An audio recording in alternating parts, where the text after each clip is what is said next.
In this episode, I talk about 4 insights from coaching motivated rookies. Hey, I'm Scott Beckford. This is the I Love Mortgage Brokering podcast. And each week I bring you a short tactical episode to help you improve your mortgage business. One of the things I absolutely love to do, and I still get to do, is coach inside my brokerage. And I have this group called the Go-Getters Group, which we have rookies that come in, and once they hit a certain threshold, then I get to work with them and help them improve their business. And these are the motivated rookies that are out there crushing it. And I record these conversations because there's lots of gold from them, and then I use it to creating these podcast episodes. And so today I'm going to share with you 4 insights that I got from these conversations. The first is why you shouldn't let experienced brokers intimidate you. The second is why you must have a business conversation with referral partners. I'm going to talk about a simple open house strategy playbook that's been killing it for one of our agents and several of our agents actually. And then 2 amazing uses of AI to help you close more clients and referral partners. Hey, before jumping to that, I want to give a shout out to our sponsor, OwnWell. OwnWell is an amazing tool for Canadian mortgage brokers to monitor their buyers, their clients' home buying power and equity on a monthly basis. It's very easy to use. It creates these great reports, and clients have a 60 to 80% open rate, creates all kinds of conversations, referrals for you and your referral partners. Check them out at ownwell.ca/Scott. All right, so these takeaways come straight from coaching sessions, and I want to just jump right into it.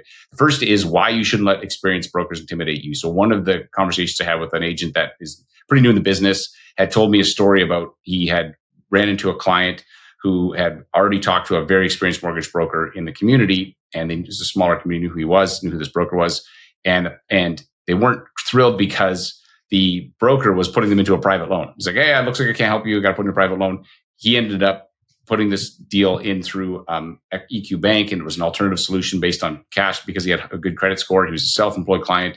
And what happened was he ends up getting the deal. So he gets this deal from a client he was competing against. And I had said to him, the reason this happened is because the experienced broker, there's lots of smart brokers out there, we often solve problems with the same solution that we've always used, and we don't go check to see if there's a better way to do it or another way to do it. And so this type of file in the past, he just would have done through private, didn't bother or didn't realize that now it's changed and there's an opportunity. And I see this happen over and over again. So if you're a new mortgage broker and somebody says you can't do something, I'd say still try, because even if you're right 2 out of 10 times or 1 out of 10 times, A, you're still going to learn on the other 8 or 9 files.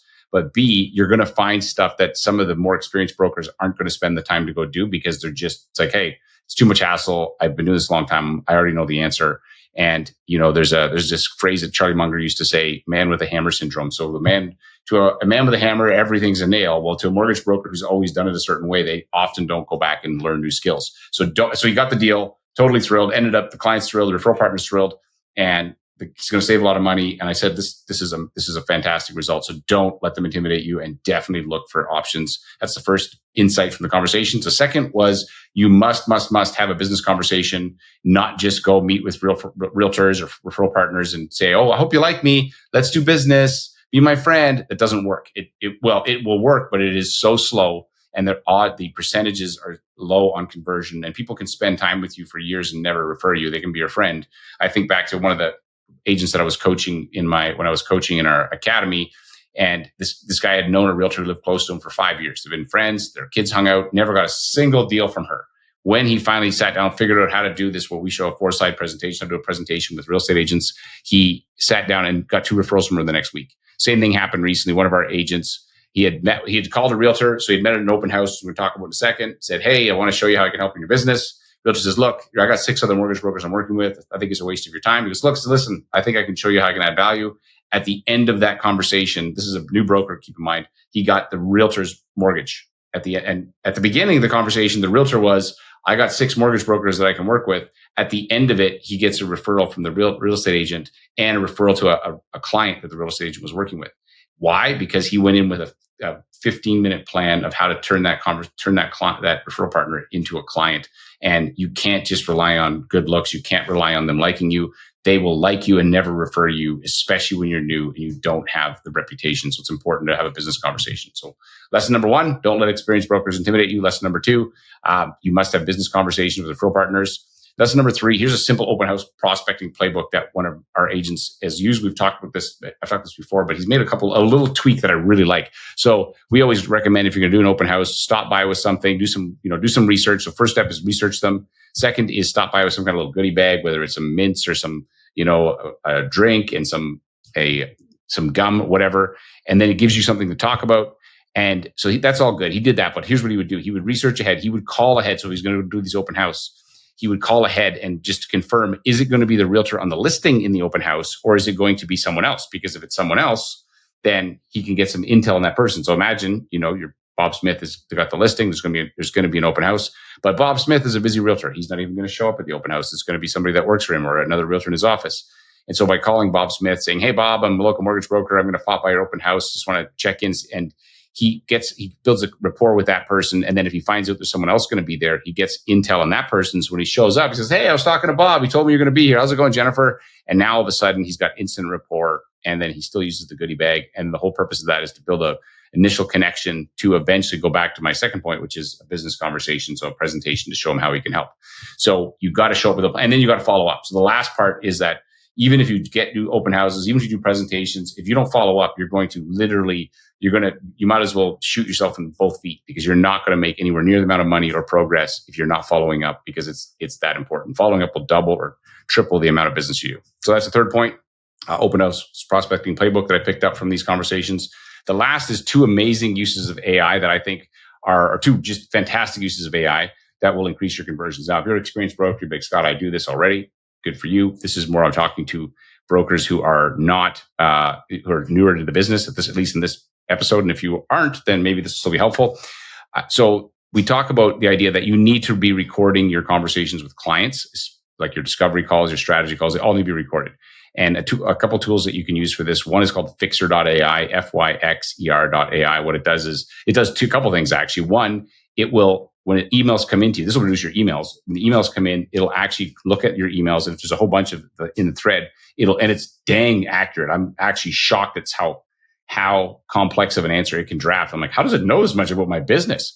And so we've got this Fixer.ai. And what it'll do is it'll read your email and create a draft for you. And you just look at it, go, oh, yeah, that's right, it's wrong. Edit it, you just make a couple of adjustments, hit send, it'll clear your inbox faster. So that's one thing, but it also shows up to any of your virtual meetings. So if you're doing a Teams meeting, a Zoom meeting, whatever, Google Meet, you can record those meetings and it creates a summary afterwards and sends an email to the person saying, hey, here's your summary. There's other tools that do this, of course, but I really like Fixer. It's working good. If you're interested, you can click on my show notes. I got a link there. You'll save $50. I think they gave you $50 and me $50. So yay, if you want to use that. Another one that's great is called Applaud.ai. And this is a wearable device that you can use for recording conversations, for recording presentations, for recording whatever. And I've got one of those. I love it. Of course, you got to tell people if you're recording them, but it then transcribes the entire thing. And when you have those transcriptions, you can go to AI tools, drop them in, and ask it to do sentiment analysis. Ask it to do how much did I talk? How many filler words did I use? Where was my language weak? The feedback it can give you in real time is incredible. And so if you're doing discovery calls, I highly encourage you to, if you want to get really good at them, start using these tools. And you can use Loom, of course, these other things. There's a bunch of other tools you can use, but use those tools to help you. And then the last thing I tell you, this is something one of our agents was doing. This guy's absolutely crushing it. He's a rookie who's just crushing it.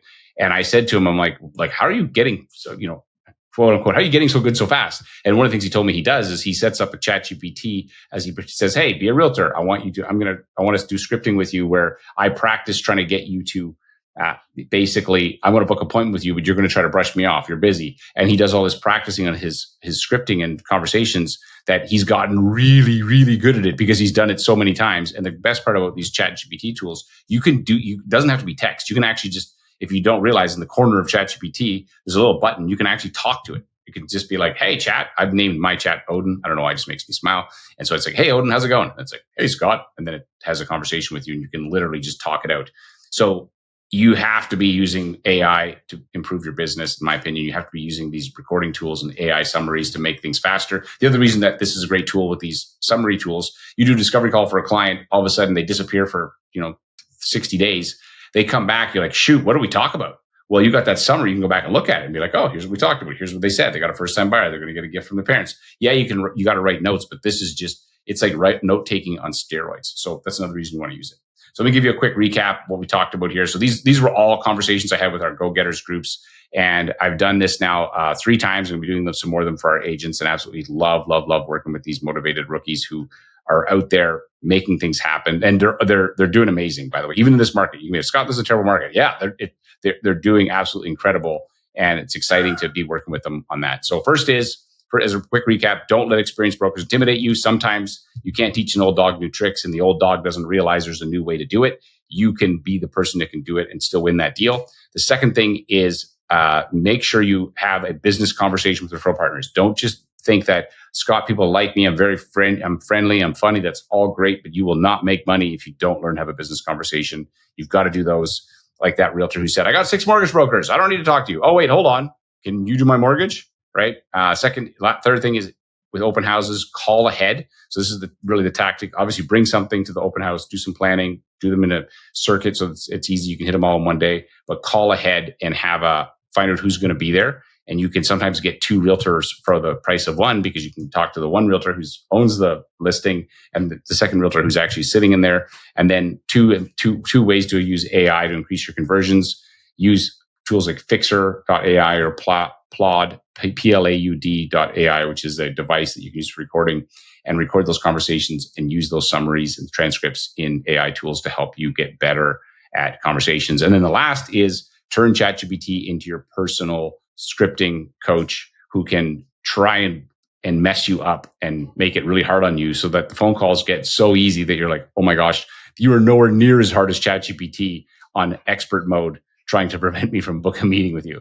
So give that a try. I hope you find that useful. Hey, I'm Scott Beckford. As I always say, there's no problem in your mortgage business that someone else hasn't already solved. Your problem is who's got the answer.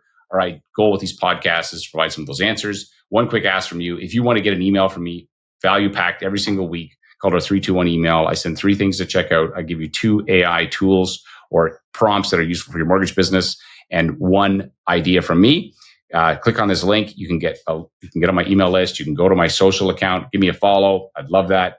And there's also in my link tree, just get on my newsletter, and I promise you we're going to send you tons of value if you're a mortgage broker trying to grow your business. Thanks for listening, and I will see you on the next episode.